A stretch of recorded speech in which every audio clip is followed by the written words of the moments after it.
Oke, selamat datang semuanya. Kali ini kita bakal bedah sebuah kisah nyata yang jujur aja cukup kelam. Ini cerita tentang gimana keinginan buat sukses secara instan itu bisa datengin tagihan yang gak pernah kita bayangin. Ini dia kisah si penjual bakso dari Gunung Wilis. Nah, cerita ini kita mulai dari sebuah transformasi yang rasanya mustahil banget. Coba deh bayangin, ada seorang penjual bakso namanya Ana. Hidupnya tuh susah banget, sampai buat makan aja harus minta beras ke tetangga.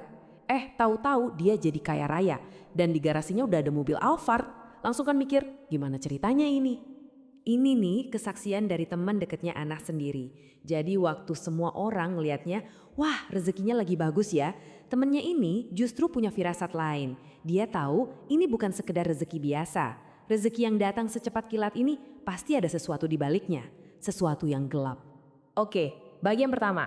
Kita lihat dulu deh, misteri di balik kekayaannya yang datang tiba-tiba dan kayaknya nggak masuk akal ini. Skala suksesnya ini bener-bener di luar nalar. Dari yang tadinya cuma punya satu warung bakso sepi, dalam setahun doang Ana bisa buka 4 cabang yang ramenya minta ampun. Rumahnya direnovasi total jadi bagus banget, terus lihat garasinya. Ada CR-V baru, mobil carry buat usaha, sampai Alphard. Semuanya terjadi kayak dalam sekejap mata, bikin satu desa gempar dan bertanya-tanya. Jadi pertanyaannya dari mana semua ini datang?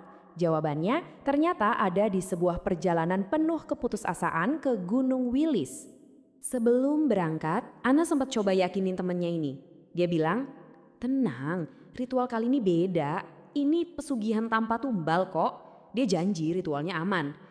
Tapi ya jauh di dalam hati mereka berdua, mereka sama-sama tahu kalau langkah yang mereka ambil ini menuju ke sesuatu yang sangat-sangat gelap.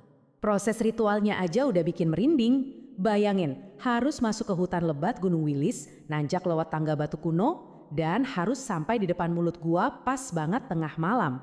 Ana masuk ke gua itu sendirian, sementara temennya nunggu di luar dengan perasaan was-was. Nah, di dalam gua itulah Ana ketemu sama sumber dari semua kekayaannya. Sosok yang katanya cantik banget tapi sekaligus mengerikan.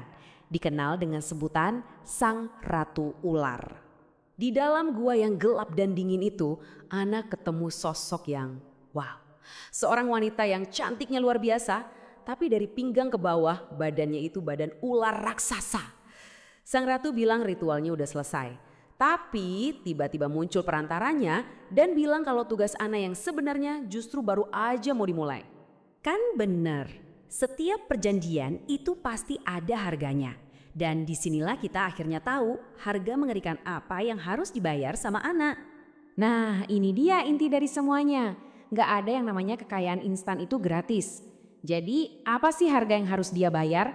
Disinilah ketegangan mulai memuncak sebelum kita tahu pengorbanan mengerikan apa yang dituntut dari Ana. Dan inilah perintahnya. Sebuah bisikan dingin yang didengar Ana setelah dia dipaksa ngeliat ke dalam sebuah sumur tua. Kalian tahu apa yang dia lihat di pantulan air sumur itu? Bayangan menantunya sendiri, Tika. Tumbal pertama untuk kekayaannya sudah ditentukan. Perintahnya spesifik dan kejam banget. Ana harus masak beras ketan dan kelapa hijau yang udah diisi. Makanan itu harus dia kasih ke Tika. Dan aturannya cuma satu, aturan yang paling penting. Cuma Tika yang boleh menyentuh makanan itu, gak boleh ada orang lain. Bagian paling tragisnya ya di sini. Si korban, Tika, yang sama sekali gak curiga, justru seneng banget dikasih makanan itu. Dia bilang, wah ini makanan yang aku pengen banget dari kemarin. Dia nerima makanan terkutuk itu dengan gembira, gak tahu kalau itu adalah akhir hidupnya. Sekarang jadi jelas kan? Fondasi bisnisnya itu apa? Satu nyawa dikorbankan dan keran rezeki langsung terbuka lebar-lebar. Kematian korban pertama ini benar-benar mengerikan dan gak wajar. Malam setelah makan persembahan itu, Tika ditemuin meninggal secara tragis. Kondisinya udah gak bisa dijelasin secara medis. Dan yang paling bikin merinding, janin di kandungannya hilang. Ini jadi bukti nyata taruhannya. Nah, lihat angka ini. Ini bukan pertumbuhan biasa. Ini kesuksesan yang datangnya gak alami. Cuma seminggu setelah Tika dimakamkan, warung bakso Ana yang tadinya sepi tiba-tiba meledak. Omsetnya naik 1000% lebih. Gila kan? Dan ternyata harganya itu bukan cuma bayar sekali di depan. Sosok itu terus nagih. Setelah Tika, ada lagi korbannya. Seorang karyawannya meninggal dengan cara yang mirip. Bahkan keponakannya sendiri jatuh sakit parah cuma gara-gara nerima uang dari Ana. Kekayaan itu terus minta darah. Sekarang kita sampai di babak akhir, babak keruntuhan yang udah pasti bakal terjadi. Waktunya perhitungan untuk bisnis yang pondasinya dibangun di atas sesuatu yang sangat-sangat kelam. Siklusnya cepet banget, naik cepet, jatuhnya juga cepet. Tahun pertama kayak raya. Tahun kedua, tagihan mulai datang, korban berjatuhan. Masuk tahun ketiga, semuanya hancur. Cabang tutup, mobil dijual satu-satu. Sampai akhirnya rumahnya pun dilelang. Semua yang dia bangun di atas tumbal itu hancur jadi debu. Ini kondisi terakhir Ana yang paling tragis. Hartanya hilang, jiwanya juga ikut hancur. Dia jadi sering ngomong sendiri, kayak lagi nego sama sesuatu yang gak bisa dilihat orang lain.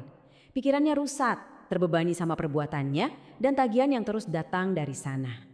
Dan pada akhirnya, ya gitu, gak ada yang tersisa sama sekali. Mobil, rumah, bisnis, semuanya lenyap, membuktikan kalau semua itu dari awal cuma ilusi. Yang tersisa dari semua ini cuma ceritanya, sebuah pelajaran yang sangat mahal.